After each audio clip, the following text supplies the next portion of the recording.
Mesdames et messieurs, bonsoir et bienvenue dans votre émission Douga des Forces armées guinéennes.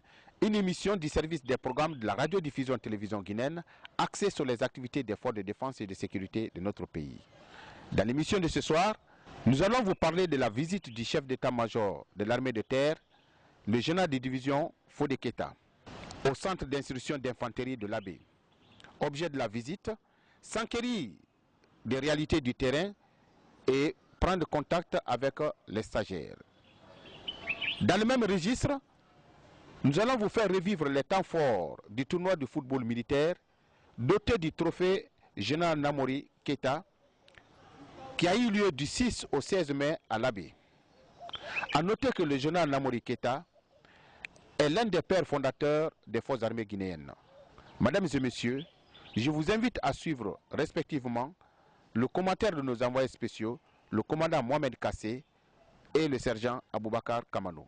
En marge des festivités, le chef d'état-major de l'armée de terre a visité la portion centrale de la 2e région militaire et le centre d'instruction d'infanterie de l'Abbé. Partout, le général de division Fodé Keita a instruit au cadre à une meilleure prise en main des hommes. Cette visite de terrain a permis au chef d'état-major de l'armée de terre de connaître les besoins et préoccupations du commandement de ces structures militaires. Il a en outre rappelé les acquis de la réforme du secteur de sécurité. La visite du chef d'état-major de l'armée de terre m'a reconforté, ça m'a remonté le moral avec tout l'encadrement du centre d'instruction d'infanterie de l'Abbé. Le chef d'état-major s'est entretenu avec les stagiaires et l'encadrement du centre d'instruction d'infanterie de l'Abbé. Il a prodigué des sages conseils et en encourageant et en félicitant, malgré que toutes les installations ne sont pas encore en place, mais ce qu'il a vu déjà, ça l'a beaucoup reconforté. Donc nous, l'encadrement, plus ma personne, le directeur, déjà, ça nous a donné beaucoup de courage. Nous le félicitons et nous le remercions. L'ouverture nous permet aujourd'hui de dire que le chef d'état-major de l'armée de terre n'est pas un chef qui est nouveau au commandement. Pour l'expérience acquise depuis combien d'années et qui n'est pas dans le terrain où il est étranger. La visite de contact permet de connaître les réalités dans les régions militaires. Ce tournoi qui est organisé pour renforcer la cohésion, qui vient encore traduire le message de commandant en chef des forces armées guinéennes, qui nous a toujours donné les éléments de base à partir de la réforme, vient confirmer que la visite du chef d'état-major de l'armée de terre nous a donné encore de tonus. Parce que nous qui sommes sur le terrain, la visite va permettre à nous, les subordonnés, de comprendre encore, traduire le message dans les unités de la 2e région militaire. Et le cas général, tous les commandants d'unités qui ont leurs représentants à l'Abbé aujourd'hui, à leur retour dans les différentes unités, ils seront les messagers fidèles pour dire que le souci de la hiérarchie aujourd'hui est de toucher les réalités au bout des doigts. Pour qu'au retour, que peut-être avec la loi de programmation qui va nous donner encore d'autres moyens, j'ose le dire que ça va se passer bien. Parce qu'aujourd'hui, dans les rangs, c'est la cohésion, dans les rangs, c'est la fraternité et partout, aujourd'hui, l'armée guinéenne a retrouvé son visage réel. Cette rencontre du chef d'état-major de l'armée de terre avec les commandants de bataillons autonomes d'infanterie, les commandants d'infanterie des compagnies de la 2e région militaire a permis de donner des conseils utiles aux cadres dans le domaine de la notation et du plan de carrière selon les textes de la réforme. Ces officiers se disent déterminés à accomplir dignement leur mission républicaine. La visite du chef EMAT au niveau de la 2e région nous galvanise davantage. Arrivé au CIF, il n'a pas manqué de toucher du doigt les réalités actuelles que vive notre armée. Entre autres, la retraite, la formation et beaucoup de choses par rapport à l'encadrement des enfants. Et il a demandé aux encadreurs de ne pas fléchir par rapport à leur mission régalienne. Et là, ça a mis en position de force le commandement de la 2e région. Les enfants ont compris qu'il faut maintenant faire du sérieux dans tout ce qu'ils font. Et cela va faciliter à l'avenir la situation au commandement, à l'encadrement. Et c'est très salutaire. La visite de monsieur le chef d'état-major de l'armée de terre a été une grande opportunité pour nous, les commandants d'unité de la 2e région militaire, de toucher du doigt nos vie quotidienne. Notre engagement vis-à-vis de la défense de la patrie. On a mis sa visite à profit pour lui poser certaines de nos priorités, notamment le matériel de transmission, les matériels, les mobiliers de bureau et la rénovation de nos blocs administratifs. Chaque commandant d'unité a posé certains de ces problèmes particuliers. Pour les commandants d'unité qui sont le long des frontières ont posé ce problème de moto. Chacun de nous a posé son problème de l'heure.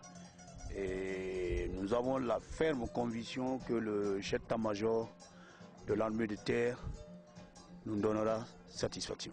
Et le chef d'état-major de l'armée de terre a pris l'engagement qu'il fera de son mieux pour nous équiper, pour faire tout pour que nous soyons très opérationnels le long des frontières. Donc sa visite aujourd'hui est un sentiment de joie et de fierté pour nous que le premier chef des forces terrestres vienne toucher du doigt les problèmes de ses subordonnés, les problèmes liés à notre métier des armes. Après l'entretien avec le chef d'état-major de l'armée de terre, nous sommes très sûrs que les cadres de la région seront en mesure de retransmettre ou de vulgariser ce que le chef d'état-major a donné comme directive concernant certains volets aujourd'hui, notamment la notation, l'avancement au grade et la retraite. En ce qui concerne la notation, si hier les militaires étaient nommés sur des critères comme l'ancienneté et le diplôme, aujourd'hui la notation occupe une place importante pour la nomination d'un militaire au grade supérieur. Parce que c'est cette notation qui fait la différence aujourd'hui et qui enfonce le clou en ce qui concerne la discipline au sein des forces armées guinéennes. Même si tu as le diplôme, tu as l'ancienneté, si tu n'es pas bien noté par ton chef, tu risques d'être recalé pour passer au grade supérieur. Donc la notation est venue pour faire asseoir la discipline dans notre armée. Le chef d'état-major de l'armée de terre a mis son séjour à profit pour rendre une visite de courtoisie aux autorités administratives de la région de l'Abbé, une manière de redynamiser les relations civilo-militaires.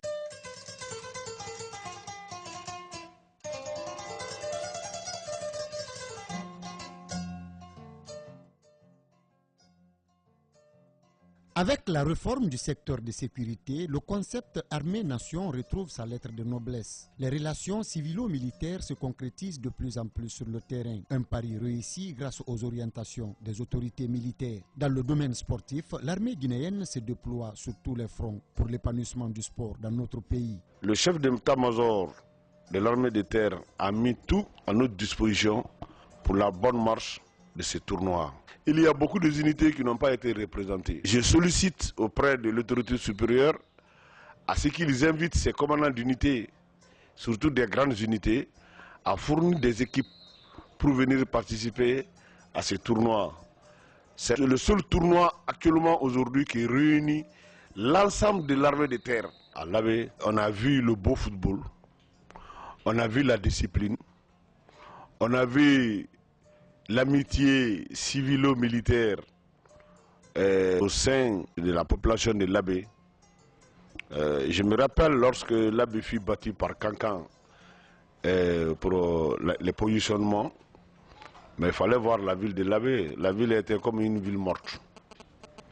Mais le jour que l'Abbé a gagné, ça n'a pas dormi ce jour-là à l'Abbé. Donc ce sont des signes ou alors des jalons posés par nos autorités supérieures, non seulement pour immortaliser nos prédécesseurs qui se sont battus pour bâtir cette armée. En plus, cette même activité sportive permettra aussi de donner la cohésion au sein des forces armées.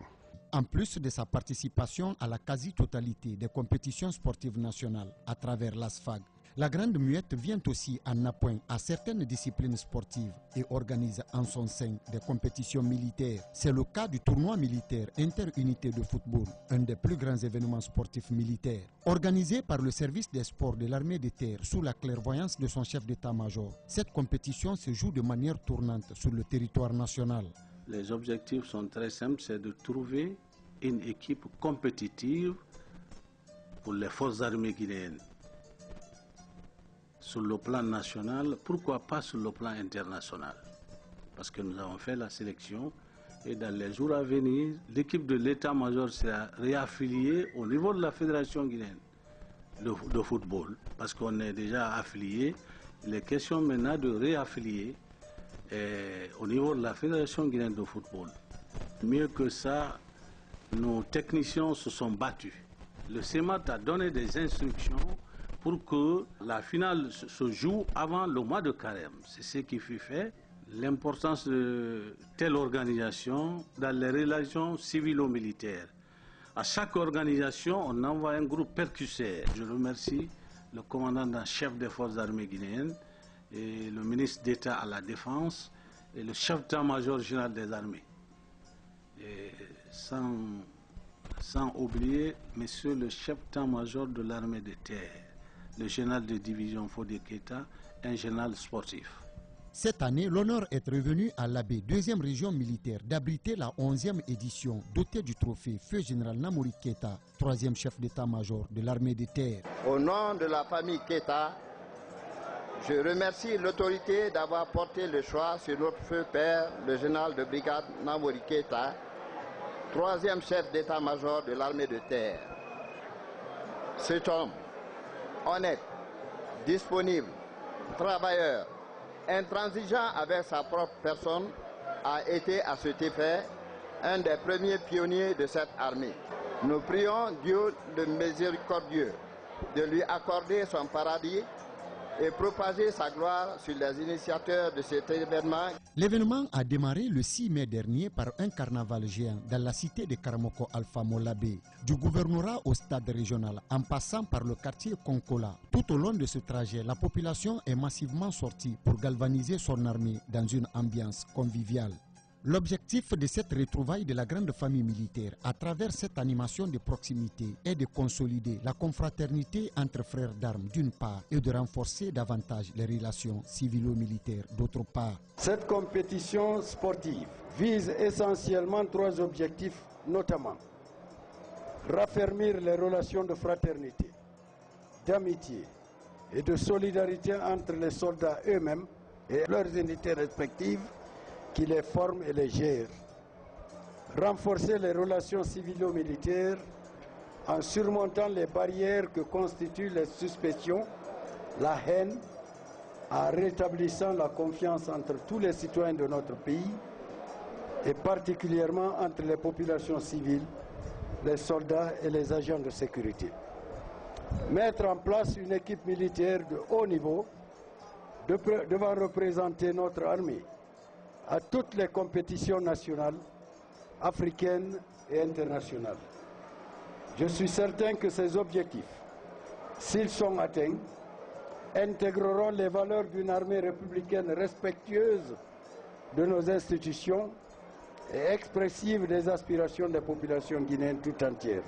Cette grande messe des stars du football militaire a duré 10 jours. 8 équipes des unités de l'armée de terre y ont pris part. C'est le gouverneur de la ville de l'Abbé qui a donné le coup d'envoi officiel de ce tournoi au stade régional El Hadji Seyfoulaye Diallo de la capitale foutanienne. C'était en présence des personnalités civiles et militaires, mais aussi des représentants de la famille, du feu général Namori Keita et d'une flopée de fans de Curon. Mon général, je suis très heureux de vous accueillir dans la cité sainte de Karamoko Alpha Molabé, au nom des forces de défense et de sécurité de la 2e région militaire. je vous souhaite un agréable séjour à l'Abbé.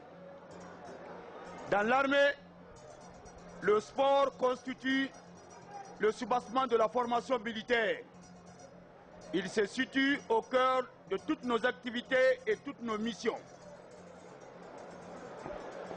C'est le sport qui favorise la préparation physique et morale des militaires et assure la disponibilité opérationnelle. En un mot, la mise en condition physique de la troupe. Le présent tournoi de football s'inscrit non seulement dans la dynamique de la réforme du secteur de défense et de sécurité entreprise par le professeur Alpha Condé, président de la République, chef des armées, mais nous permet aussi de constituer une équipe militaire compétitive à l'échelle internationale. En organisant cette 11e édition dotée du trophée Feu Général Namori Keïta, la direction du sport militaire de l'armée de terre a bien voulu impulser la cohésion entre les unités de l'armée de terre d'une part et d'autre part d'immortaliser les pionniers qui ont créé notre vaillante armée. Le présent tournoi montre éloquemment l'importance que l'état-major de l'armée de terre accorde au sport, qui est un puissant facteur d'unité et d'intégration des unités sociales. Dans le cadre des actions civilo-militaires, ce tournoi a contribué au rapprochement de la population de l'Abbé à son armée. Concept armée-nation, si cher au commandant en chef des forces armées guinéennes. Repartis en 2 poules de 4, les 8 équipes ont évolué dans le système circuit fermé. Contrairement aux précédentes éditions, chaque jour, 2 matchs étaient à l'affiche. Le match d'ouverture a opposé l'équipe du camp El Hadj Oumar Tall de l'Abbé à son homologue du camp Almami Samori Touré, Bekije. Au coup de sifflet final, la 2e région militaire de l'Abbé 2, Bekije, bataillon du quartier général 1. La 2e rencontre de la première journée a eu lieu au stade sous-préfectoral de Popodara. C'est le BGM, bataillon du génie militaire, qui était face à la formation du camp Sundiata Keïta de Kankan, 3e région militaire. Score final, 0 but partout entre les 2 formations. Le premier tour de cette compétition s'est déroulé dans la sportivité et le fair play. Dans le cadre des grandes réformes menées au sein des forces armées guinéennes, la direction sportive de l'état-major de l'armée de terre saisit enfin cette occasion qui lui est donnée à travers ce tournoi de football d'animer la ville de concert avec la voyante jeunesse de l'Abbé. C'est dire donc que ce tournoi n'est pas seulement l'affaire des militaires. C'est une action civilo-militaire menée par les militaires au profit de la jeunesse de l'Abbé. C'est une affaire de toute la jeunesse de l'Abbé. Le présent tournoi regroupe 8 équipes de football. Elles vont livrer des rencontres dans la plus grande sportivité de fair play, dans le seul but, j'en suis sûr, de favoriser l'émergence des talents susceptibles de représenter les forces armées guinéennes, voire les couleurs nationales aux échéances sportives internationales. Les équipes des garnisons de la capitale ont été prématurément éliminées. Seules les 4 régions militaires sont qualifiées pour le 2e tour de ce rendez-vous, l'Abbé 2018. La première demi-finale a mis aux prises l'équipe du camp Kemebrema de Kindia, 1re région militaire, à la 3e région militaire de Kankan. Après 90 minutes d'explication, c'est Kindia qui a gagné aux épreuves fatidiques des tirs au but, 6 contre 5. Quant à la 2e demi-finale, le camp Béanzin de la 4e région militaire s'est incliné face à l'Abbé Ville Haute sur le score de 3 buts à 0. Au compte du match de classement, la bataille s'annonce rude entre l'équipe de Kankan et la formation des Erekoré. Malgré la détermination des 2 camps à sauver l'honneur en remportant cette petite finale, la 3e région militaire de Kankan finit par s'agenouiller devant la 4e région militaire des Erekoré sur la marque de 2 buts à 0. Pour terminer cette fête sportive en beauté, autorités civiles et militaires, ainsi que certains membres de la famille du feu général Namori et le public sportif du Fouta se sont retrouvés à nouveau le 15 mai dernier au stade légendaire de l'Abbé pour assister à la grande finale entre Kindia et l'Abbé. C'est le chef d'état-major de l'armée de terre qui a donné le coup d'envoi officiel de ce derby. En cette occasion solennelle, qu'il me soit permis, au nom du président de la République, commandant en chef des forces armées guinéennes, le professeur Alpha Condé, au nom de monsieur le ministre d'État chargé de la Défense nationale, au nom de Monsieur le chef d'état-major général des armées, au nom du personnel de l'état-major de l'armée de terre et à mon nom personnel, vous adresser mes sentiments de gratitude, chers compagnons d'armes. Cette 11e édition porte le nom d'un officier général qui a su, par son courage et son dévouement, gravir avec honneur, gloire et intégrité toutes les manches de la hiérarchie militaire de notre armée nationale. Je veux nommer le feu général Namori Keïta.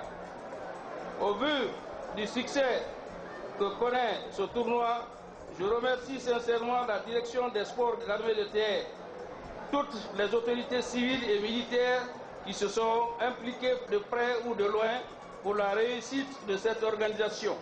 Dès l'entame du jeu, la deuxième région militaire impose sa suprématie tactique et ouvre le score par son numéro 10, Aboubakar Banya Kamara. Malgré ce but matinal, l'équipe de Kindia continue de garder l'espoir, mais en vain. Animée de la hargne de vaincre, la formation de l'AB active son automatisme dans tous les compartiments du terrain pour sauver l'acquis. Après plusieurs tentatives de part et d'autre, ce score est resté inchangé jusqu'à la fin du temps réglementaire. Ainsi, la deuxième région militaire de l'AB est sacrée champion 2018. La remise des prix, des ballons, des équipements et autres cadeaux symboliques aux équipes et athlètes qui se sont distingués dans cette compétition a marqué cet événement footballistique au cœur de la Moyenne Guinée. Le prochain rendez-vous aura lieu à Kindia en 2019.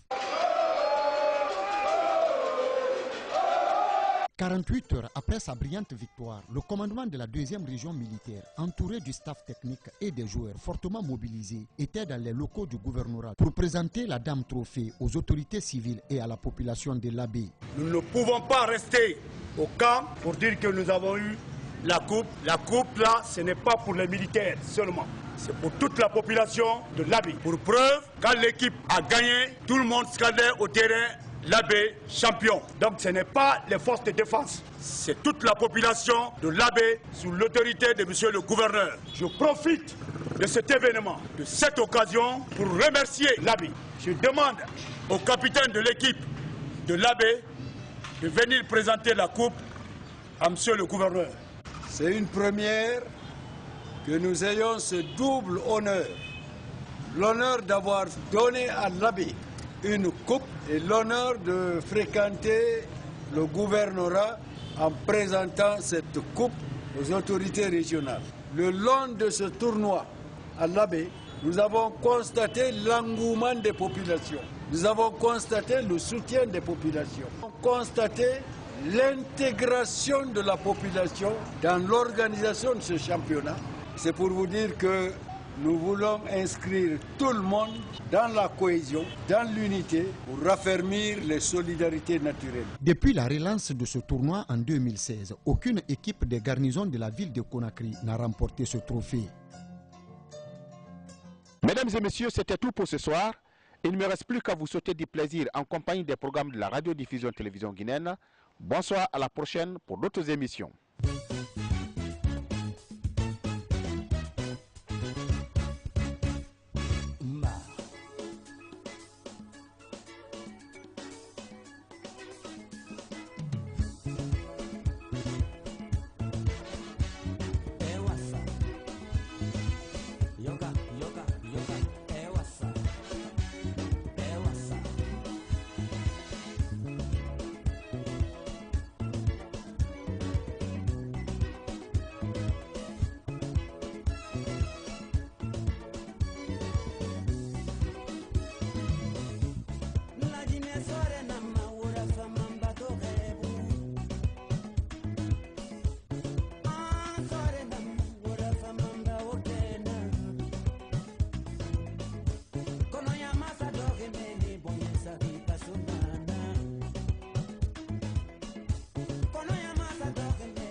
So